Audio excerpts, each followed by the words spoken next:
अस्सलामुअलैकुम।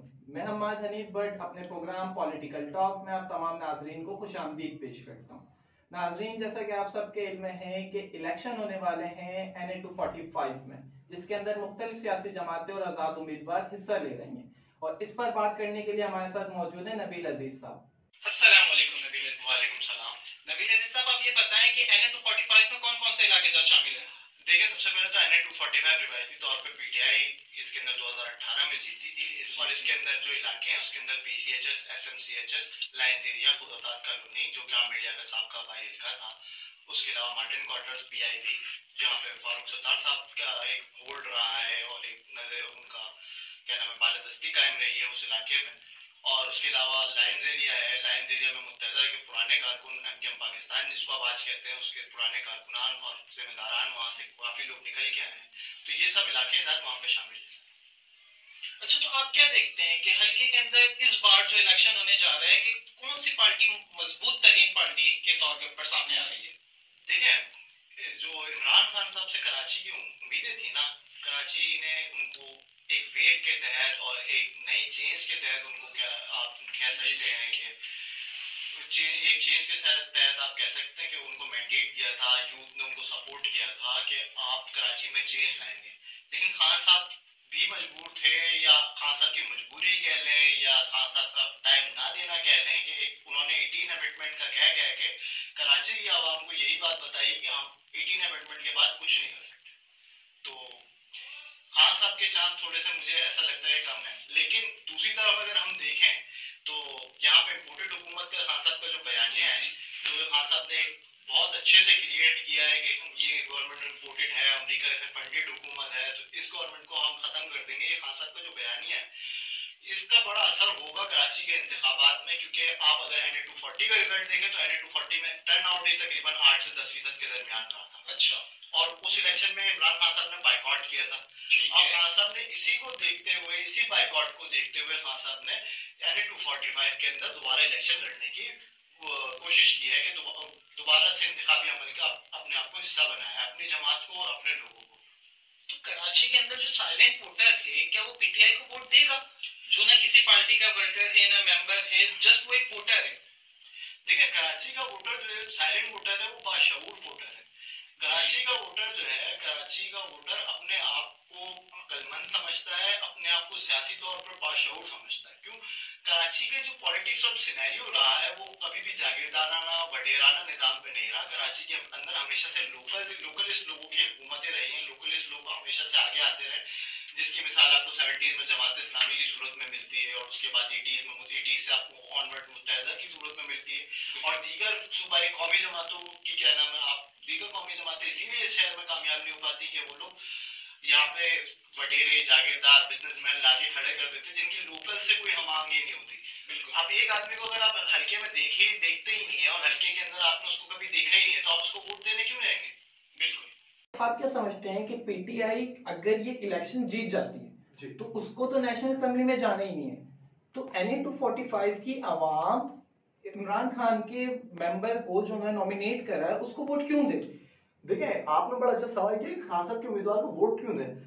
खान साहब इस बात को इस तरह से लेते हैं कि आप मेरे साथ कितनी पब्लिक जुड़ी हुई है, ये हुकूमत को दिखाया जाए। ठीक है, खान साहब का अभी भी वही नजरिया है कि मैं इस असेंबली को नहीं मानता, जो कि उनकी तकरीरों से आप देख सकते हैं कि वाजे होता है कि मैं इस असेंबली को नहीं मानता और मैं इस असेंबली को तोड़ दूंगा, ये अमेरिका की फंडेड असेंबली है, अमेरिका से हम आज़ादी हासिल करेंगे और बैरूनी साजिश है, इम्पोर्टेड हुकूमत है, इस तरीके की बातें खान साहब करते रहते हैं।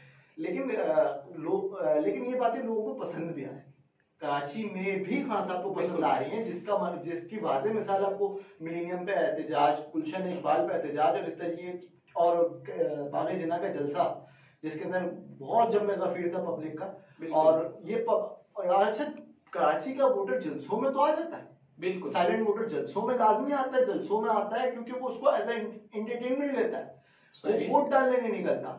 खान साहब के लिए असल मसला लोगों को वोट देने पर कायल करना है, वोट लेना नहीं है, कि लोग वोट देने निकले। कम से कम अगर लोग वोट देने निकलते हैं तो खान साहब को वो जो 2 से 3% स्विंग है साइलेंट वोटर का, वो मिल जाएगा। और इस इलेक्शन के अंदर वो जो 2 से 3% स्विंग है साइलेंट वोटर का, वो बहुत इंपॉर्टेंट है। क्योंकि देखिए रिवायती तौर पे तो लायंस एरिया हो गया, ये एमकेएम पाकिस्तान का इलाका रहा है, पीआईबी फारूक सत्तार साहब का इलाका रहा है, फैजान मदीना और उससे ऑनवर्ड्स ये मजहबी तहरीकों, मजहबी जमातों का क्या नाम है आप कह सकते हैं इसको इलाका। और पीटीआई के जो इलाके रहे हैं वो हमेशा से थोड़े अपर क्लास मिडिल क्लास इलाके रहे हैं। मिडिल क्लास से मुराद मिडिल क्लास थोड़ी अपर मिडिल क्लास जिसको आप कहते हैं ना, ठीक है, वो इलाके रहे। तो जिसके अंदर गुलशन इकबाल, पीसीएचएस, शाह फैसल, नर्सरी, शायर फैसल, शाह फैसल नहीं है, शायर फैसल और नर्सरी के इलाके शामिल हैं। तो इन इलाकों में खान साहब का रिवायती तौर पे वोट बैंक रहा है। 2013 में भी उनको यहाँ से वोट मिले हैं और 2018 में भी। ठीक है। तो कराची का जो वोटर है जो वोट देने नहीं निकल रहा, खान साहब को कोशिश करनी चाहिए और दीगर जमातों को भी कि उस वोटर को बाहर निकाले। तो आपको ये नहीं लग रहा कि इस दफा जो मैच होने वाला है NA-245 में ये फिक्स मैच है लाइव, जैसे कि आप देख सकते हैं कि एमक्यूएम के साथ एनपी ने इत्तेहाद कर लिया, सुनने में आ रहा है कि JUIF ने भी यानी कि मौलाना फजलुर रहमान की तंजीम ने भी इत्तेहाद कर लिया, पीपल्स पार्टी ने अपना उम्मीदवार बिठा दिया। देखिए पीपल्स पार्टी ने अपना उम्मीदवार बिठाया, उसके पीछे एक साइंस है, एक रॉकेट साइंस है और इतनी समझने की इसको जरूरत नहीं है। अभी पीटीआई के आपके 9 मेंबरान जो है वो डी-नोटिफाई हुए हैं, उसका दोबारा इलेक्शन 25 तारीख को। ठीक है। उसके अंदर लियारी से पीटीआई के एमएलए अब्दुल शकूर शाद भी हैं। जी। जब एमकेएम पाकिस्तान के लिए पीपीपी अपना उम्मीदवार बिठा सकती है, तो पीपीपी के लिए एमकेएम पाकिस्तान लियारी में अपना उम्मीदवार नहीं बिठाएगी। अच्छा, तो मतलब ये खान को जो है खान को डिग्रेड करने के लिए नहीं, इसको आप कह सकते हैं कि पावर शेयरिंग फार्मूला है कि जहां पे जिसका वोट बैंक है उसको आगे किया जाए। ठीक है। अगर आप पीपीपी की प्रेस कॉन्फ्रेंस वगैरह भी सुने ना जो उन्होंने दी है उस बात के अंदर कि हम क्यों सपोर्ट देना चाह रहे हैं, प्रेस कॉन्फ्रेंस और प्रेस रिलीज वगैरह जो आई है उसमें यही कहते हैं कि उसमें उन्होंने ये कहा है कि लास्ट इलेक्शन 2018 के इलेक्शन में जो रनर अप पार्टी उसको चांस दिया जाए। अब अगर रनर अप लियारी में एमकेएम रही है या पीपल्स पार्टी रही है तो पीपल्स पार्टी को चांस मिलेगा वहां पे। ये मुत्तहदा अपोजिशन की पॉलिसी है। ठीक है। तो आप फारूक सत्तार साहब को कहां देखते हैं? क्योंकि सुनने में आ रहा था कि जब फारूक सत्तार आजाद उम्मीदवार के ऊपर अड़ गए थे कि मैं आजाद उम्मीदवार की ऐसे इलेक्शन लड़ूंगा, जब वो बहुत कह रहे थे कि पीएसपी मुझे सपोर्ट करने को तैयार है, आफाक अहमद साहब मुझे सपोर्ट करने को तैयार है, एमकेएम पाकिस्तान अपना उम्मीदवार बिठा देगी, जबकि अब इलेक्शन करीब है, इस तरह का कुछ देखने में नहीं आ रहा। देखिए एमकेएम पाकिस्तान की जो 6 साल की जो सियासत रही है ना 22 अगस्त के बाद जी, वो बड़ी कश्मकश जी। उसके अंदर आपको नहीं पता कि कब क्या हो सकता है। जिसकी एक वाज़ेह मिसाल पीएसपी और एमकेएम का इत्तेहाद था, जिसको इंजीनियर शादी कहते हैं, जो कि एक दिन भी नहीं चली और वो बात तलाक पे पहुंच गई उसकी। कराची के अंदर जो एमकेएम के फैक्शंस बने 22 अगस्त के बाद और उनके बानी के बाद, उनको संभालने के लिए एक फेस नहीं है।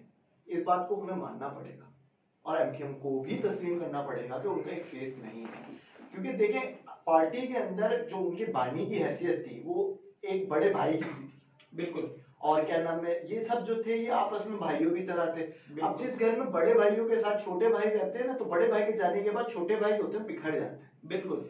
अगर बड़े भाई से हटेंगे तो छोटे भाई की तरफ जाएंगे तो छोटा भाई जो है वो आपस में लड़ना शुरू हो जाएंगे, छोटी छोटी बातों पे इख्तिलाफ हो जाएंगे। आप इसको इस तरीके से लें कि अगर आप उर्दू बोलने वाले रहे हैं और उर्दू बोलने वाली डायनामिक्स आप समझते हैं, तो उर्दू बोलने वालों में ये चीजें कॉमन है क्या कि यहाँ पे हम शिकवे भी करते हैं, हम शिकायतें भी करते हैं, हम साथ खाने भी खाते हैं, हम साथ बैठते भी हैं, हम मुज़ाकरात भी करते हैं, हम सारी वो बातें करते हैं जो बातें की जा सकती हैं, और हम आपस में गिले शिकवे भी करते हैं।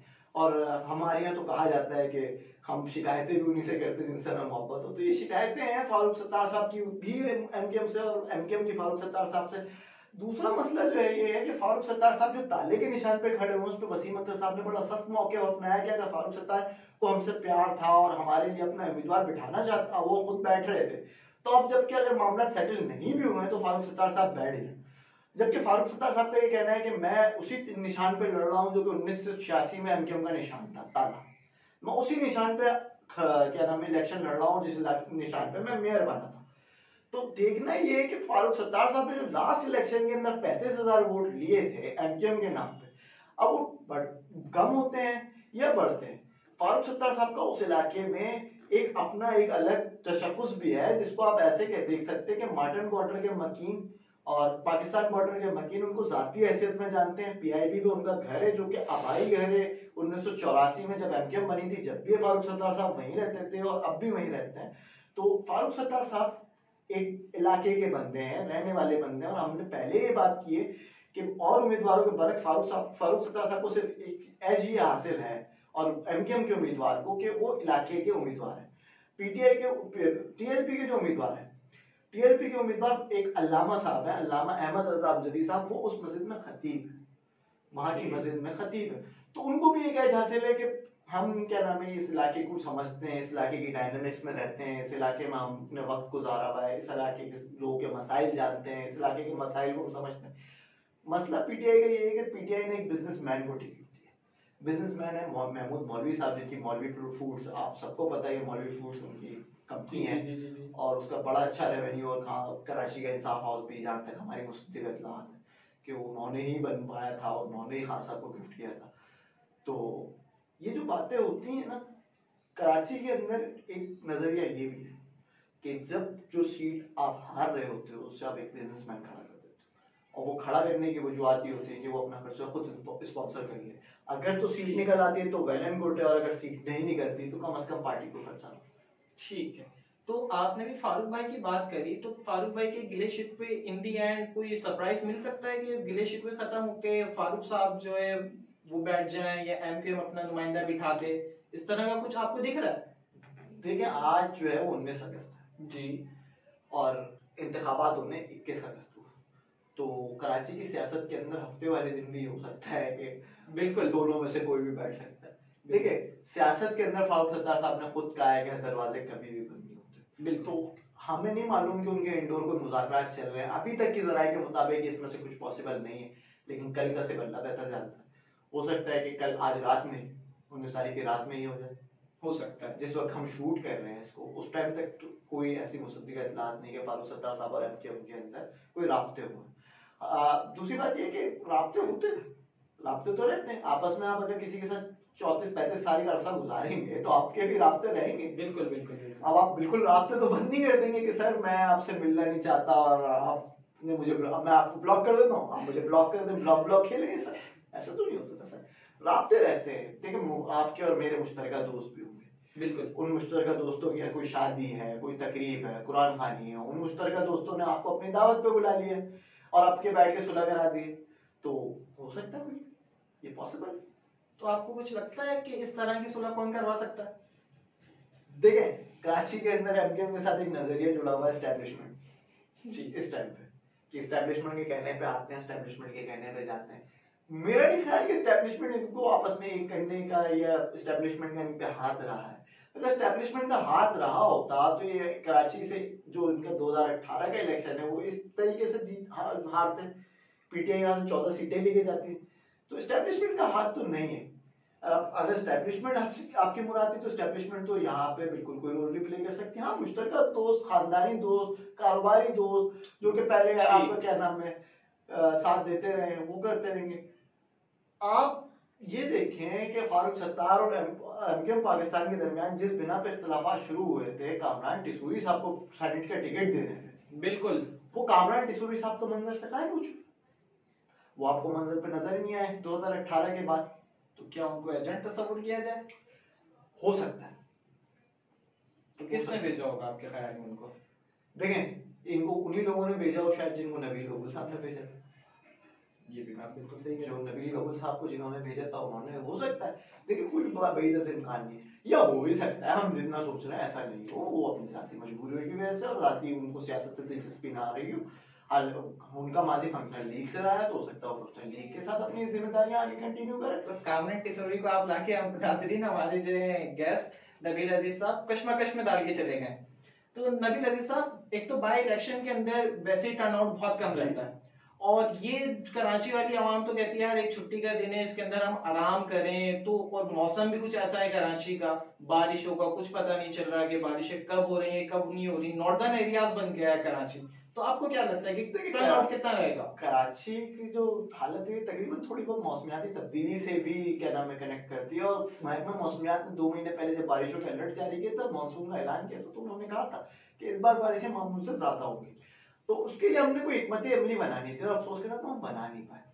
और इसी बीच हमारे मरहूम एमएनए आमिर लियाकत साहब का इंतकाल हो गया,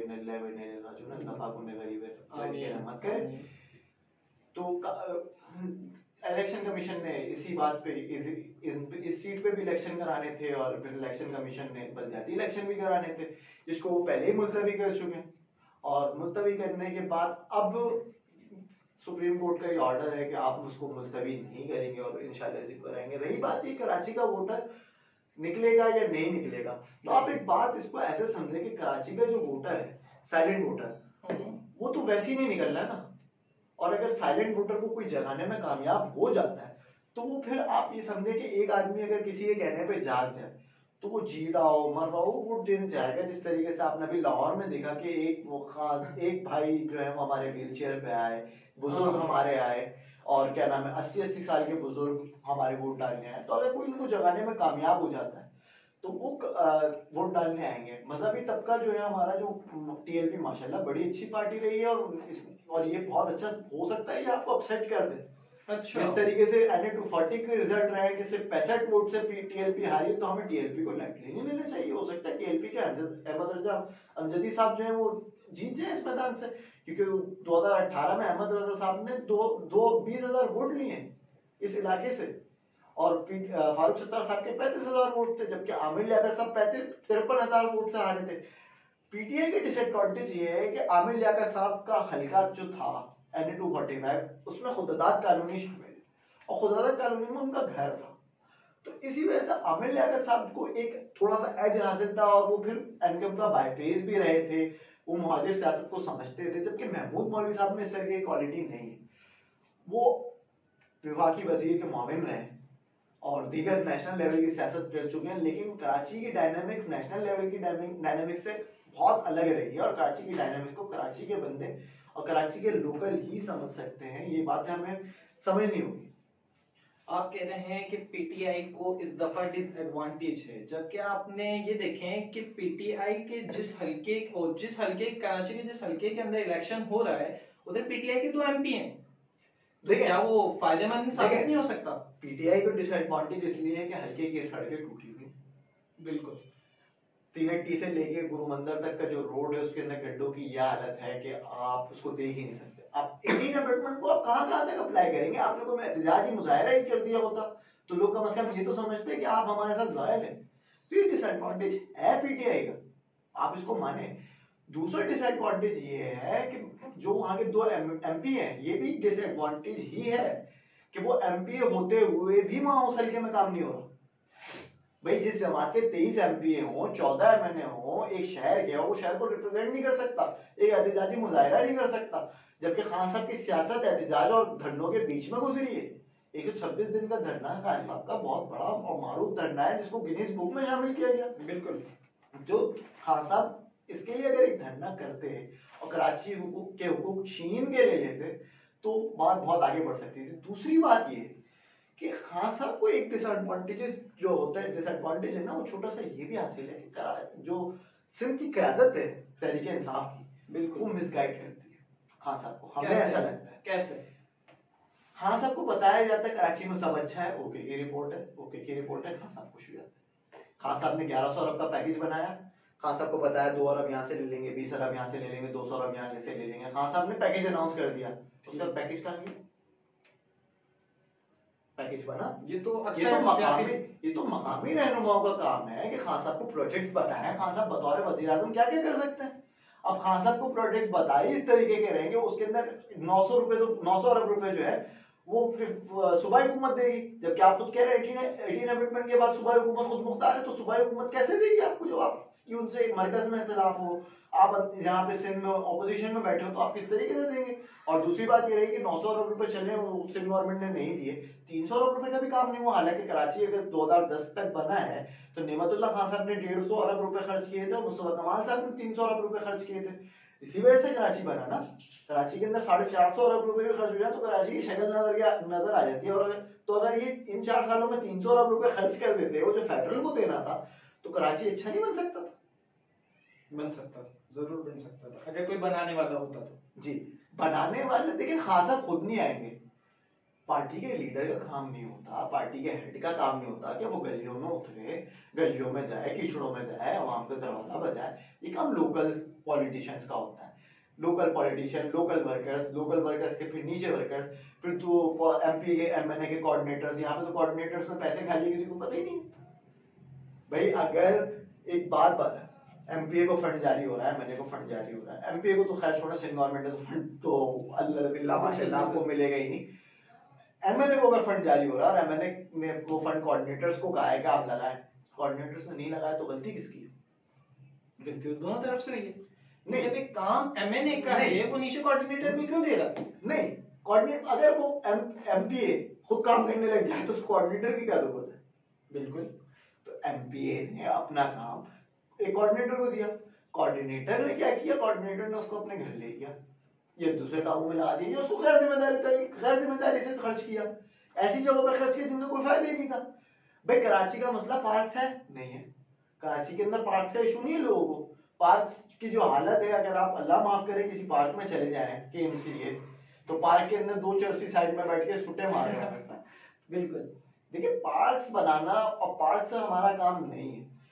कराची का वाहिद मसला जो है वो इंफ्रास्ट्रक्चर है। कराची के अंदर इंफ्रास्ट्रक्चर नहीं है। कराची की आधी आबादी बोन्स की बीमारियों का शिकार है और 380 की आबादी तो खूब ज्यादा ही शिकार है। वो रोड साल में एक दफा नहीं बनता। 1 साल पहले वहां पे लाइनें डली हुई थी, लाइनें रखी हुई थी सड़क पे, वो लाइनें भी गायब हो गई मेरे हिसाब से, किसी चर्सी साहब ले गए उन्होंने और उन्होंने अपना खर्चा पानी निकाल लिया उससे। सर आप समझे इन बातों को, इन पे लॉजिक लें कि पीटीआई से जो गलतियां हुई हैं, ठीक है खान साहब लॉयल है, खान साहब लॉयल हो सकते हैं, एमपी लॉयल है, एमएनए लॉयल है, नीचे ग्रास रूट लेवल पे अगर लॉयल लोग नहीं हो तो अब काम नहीं कर सकते।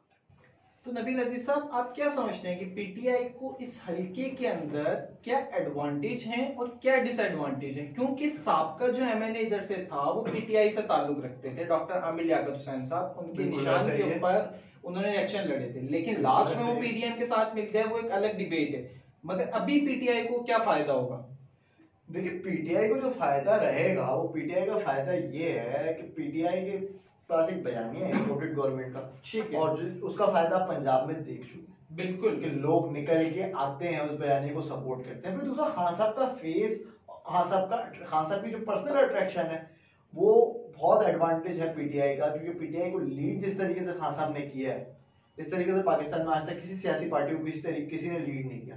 दूसरा जो एडवांटेज है वो खान साहब को सोशल मीडिया का है। पीटीआई को सोशल मीडिया का बहुत बड़ा एडवांटेज है, क्योंकि जिस तरीके से सोशल मीडिया पीटीआई यूज करती है उस तरीके से कोई यूज नहीं करता।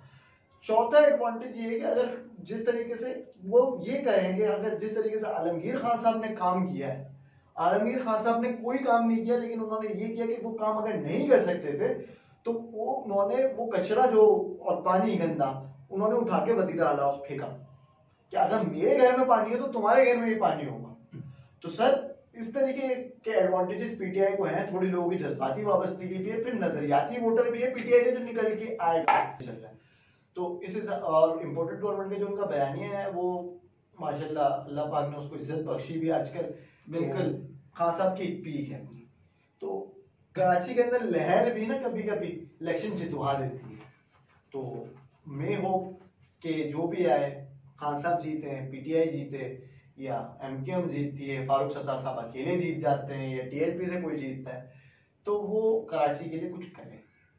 नहीं कर सके बाय डिफॉल्ट, कोई मसला था, कोई तंजीम साजी का मसला था, वो मसला नहीं है, लेकिन अब आप आते हैं तो कुछ करें, कराची का वोटर डिजर्व करता है। नबील अजीज साहब आपके एक जवाब से बयानिया, इस बयानिए से मेरे जहन में आया एक सवाल जी। वो सवाल एक्चुअली ये कि अभी जो कराची के अंदर बयानिया चल रहा है वो ये चल रहा है कि हल सिर्फ जमात इस्लामी जी, बिल्कुल, जबकि NA 245 में अगर देखा जाए तो जमात इस्लामी ने बाइकआउट किया हुआ है। तो आपके नजदीक क्या वजह हो सकती है बाइकआउट करने की? देखिए मेन वजह तो देखें असल वजह क्या है बाइकआउट करने की, तो ये तो जमात इस्लामी ही बताएगी आपको, उनकी क़यादत बताएगी। ठीक है, देखिए मेरे हिसाब से मुझे ये लगता है कि जमात इस्लामी ने इसलिए बाइकआउट किया कि उनका कराची के अंदर नेशनल लेवल पे वोट बैंक नहीं है। कोई खास वजह? बल्दियात के अंदर उनका वोट बैंक रहा है, 2001 में भी रहा है और उसके पहले भी रहा है, लेकिन नेशनल लेवल पे कराची ने हमेशा एमकेएम पाकिस्तान को सपोर्ट किया था और उसके बाद 2018 में खान साहब की लहर को देखते हुए खान साहब को सपोर्ट किया है। तो लेकिन अब जो उन्होंने अपना एक बयानिया डेवलप किया है कि हल सिर्फ जमात इस्लामी और हमारे पास लोग हैं, टीम है, तो आपको नहीं लगता कि उनको एक बंदा खड़ा करना चाहिए था अपना, जो नेशनल लेवल पे कराची का मसाइल एड्रेस कर सकता है, क्योंकि उनके नजदीक ऐसा लगता है कि कराची के जो मसाइल और वसाइल हैं ये वो हल कर सकते हैं। तो एक मौसर आवाज जो है वो मुख्तलिफ ऐवानों में, हमारे बड़े ऐवान में और छोटे ऐवान में, जिसको आप ऐवान बाला और ऐवान ज़ेरी कहते हैं, सेनेट और कौमी असम्बली, इसके अंदर एक आवाज मौजूद हो कराची की।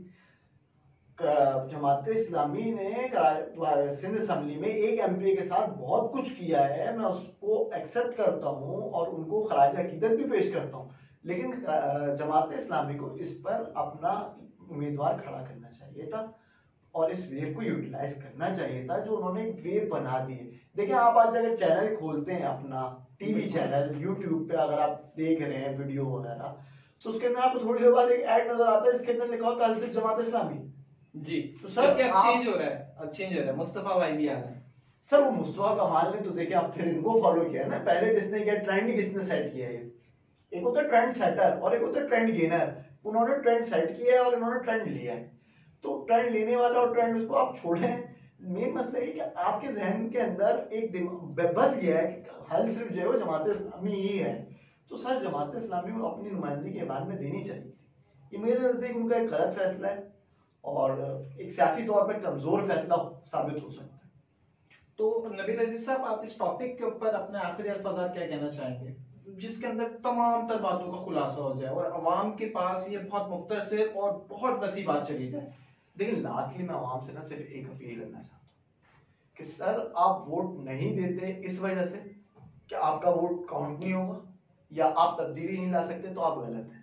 आप अपना वोट दें, अपनी पसंदीदा जमात को दें। अगर आपकी कोई जमात पसंद नहीं है तो आप अपने इलाके का जो उम्मीदवार आजाद खड़े हैं उनसे राब्ते बनाएं, उनके विजन देखें और उनको वोट दे दें, लेकिन अपने घरों से निकले और वोट दें। इस मुल्क के अंदर तब्दीली उसी टाइम मुमकिन है जब आप वोट देंगे, और फिर उसके बाद जब आप जिसको वोट देंगे कम से कम उसका गिरेबान तो पकड़ सकेंगे कि मैंने आपको वोट दिया था, आपने क्या किया। तो आप वोट लाजमी दें, मेरी आवाम से यही अपील है। और लास्टली जो भी जीते, कराची की बाशऊर आवाम को अब ये सोचना होगा कि हम जिसको जितवा रहे हैं वो अहल है भी या नहीं है सीट का, और वो सीट पे आने के बाद हल्के में कितना असर रहेगा और कितना असर इस्लामाबाद में रहेगा, ये बात उनसे पूछ लें। बिल्कुल। और उसके अलावा जो क्या नाम है आप कहते हैं कि टाइमिंग बना दी जाए, एक शिकायत सेल हो हर हल्के के अंदर कराची के अंदर, क्योंकि कराची के अंदर तो समझ लें आप एक इमरजेंसी लगा दें हर जमात कि हम जिस जमात का भी एमएनए एमपी सिलेक्ट होता है वो एक शिकायती सेल बनाए अपना ऑनलाइन, जिसके अंदर हल्के के आवाम अपनी शिकायत दर्ज करा सके। देखिए अगर आप इस्लामाबाद में ही बैठे आपकी मजबूरी है तो कम से कम आप अपना पैगाम लोग सुन सके लोगों का, और लोगों से क्या मसाइल है वो आपको पता हो। तो वोट लाजमी दीजिए और शुक्रिया, मुझे इजाजत दीजिए। नाज़रीन, आज आपने देखा हमारा पॉलिटिकल टॉक का पहला शो, तो अब हमें दीजिए इजाजत। अगर आपको हमारा शो पसंद आया तो लाइक सब्सक्राइब करना नहीं भूलिएगा।